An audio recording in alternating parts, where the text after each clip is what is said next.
It's taken a while for me to reach this point, admittedly, but over many repetitions of trying to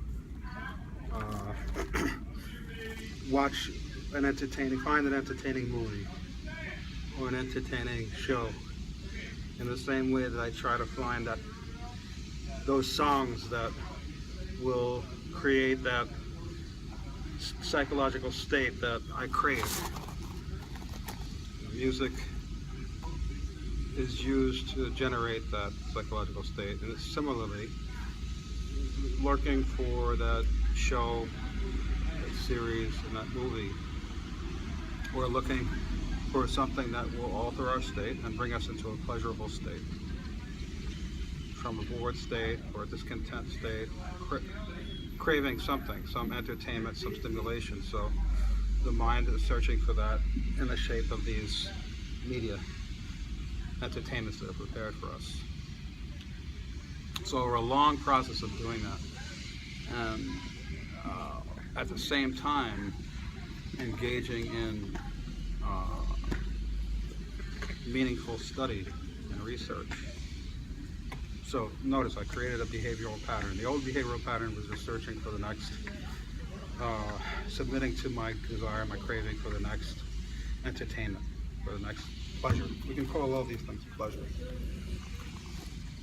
So that's been my pattern my whole life. Avoiding discomfort, working when I had to, like we all do, but looking for some pleasurable state of mind, some type of entertainment.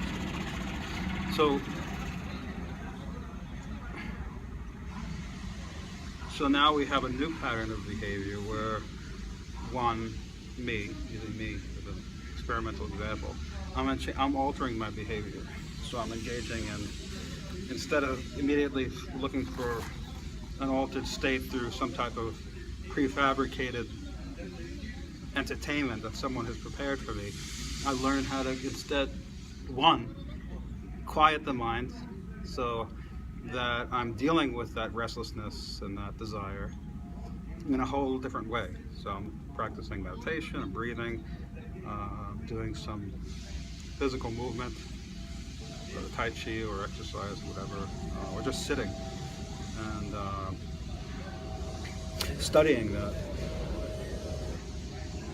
that state that I want to be, I want to change. So that state that I want to leave is manifested by the desire for something else to replace it. So then sitting with that instead and learning how to be content with studying my own process of the mind, that's cognitive meditation. That's thought meditation. So we have these, so we begin to see a completely new behavioral pattern.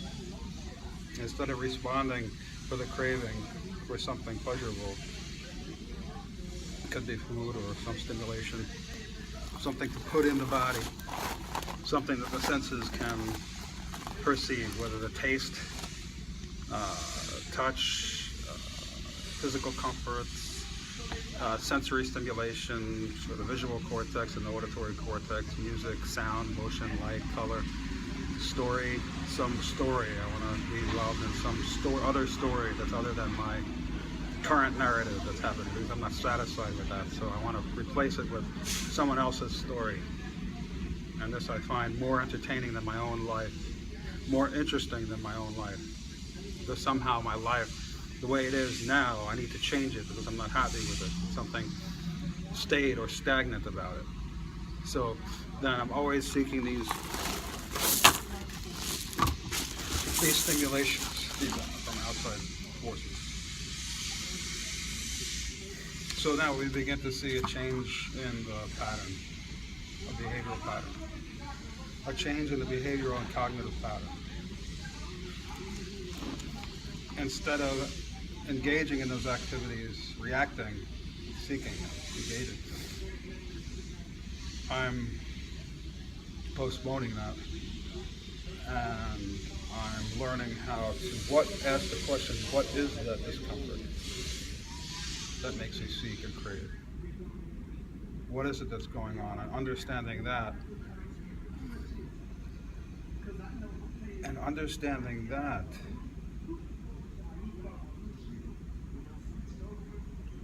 I diminish that propensity, that proclivity.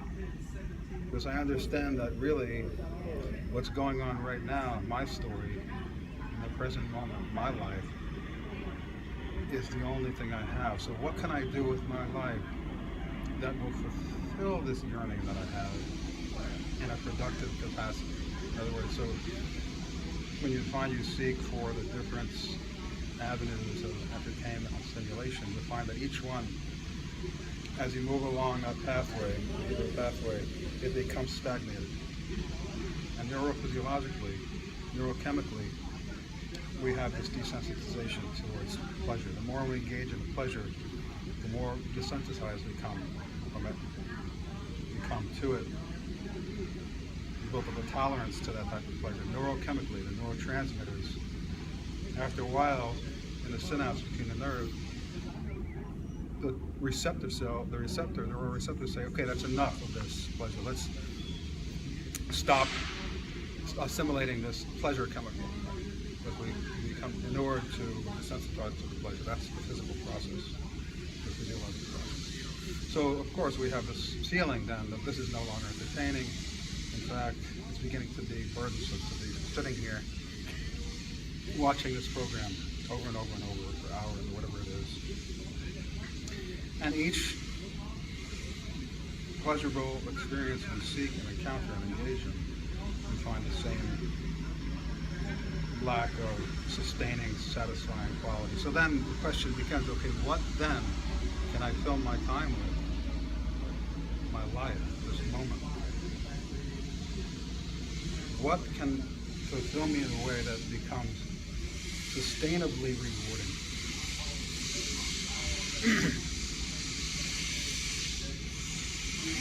How can I learn to live? Is it possible? The question becomes then, the second question, is it possible to live with myself no matter what I'm doing, no matter what is taking place? I'm completely content with what's happening. I need nothing else external. I'm full. I'm plenipotent. I'm filled with a sense of contentment. And along with that is a creative capacity.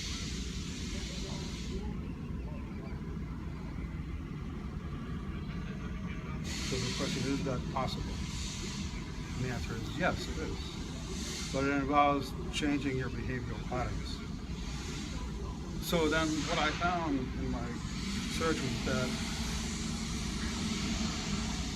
the more I looked at external sources for stimulation, that craving for some other state, the more frustrated I became by that, and I started to spend more time in meditation, learning how to be at peace and enjoy what's happening around me right now, whatever it is. The air I breathe, blue sky, stones and earth. Or study. I found that I began to study more and play less, pleasure seeking less. And I found I found that through the discipline of that, practicing of the discipline of that. At first it's difficult, you don't want to do it. There's some part of your mind that says, no, that's not fun. Learning is not fun. That requires vigilance, that requires concentration, that requires focus. All those things are unappealing.